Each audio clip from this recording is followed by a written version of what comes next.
በድጋሚ ዛሬ በ27 7ኛ ወር 2018 የእግዚአብሔር ምህረት የእግዚአብሔር ቸርነት የእግዚአብሔር በጎነት በስቶልን በዚህ ልንገናኝ ችለናል።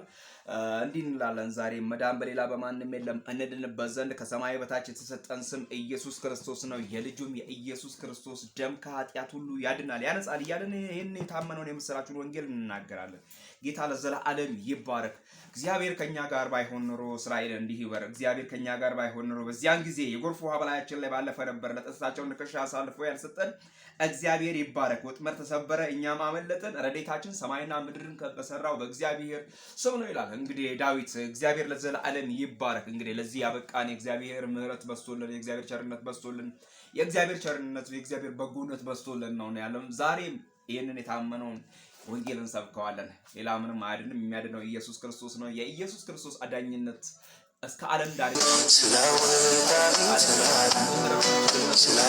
መልካምነቱን ያደረገ ጌታ ለዘላለም ክብሩን ጠቅልሎ ይውሰድ። እግዚአብሔር ከኛ ጋር ስላለ የእግዚአብሔር ምህረት ስለበዛልን፣ የእግዚአብሔር ቸርነት ስለበዛልን፣ የእግዚአብሔር በጎነት ስለበዛልን ዛሬ በዚህ አለን። ጌታ ክብሩን ጠቅልሎ ይውሰድ። አምላኬ እንደ ባለጠግነቱ በክብር በክርስቶስ ኢየሱስ የሚያስፈልጋችሁን ሁሉ ይሙላባችሁ።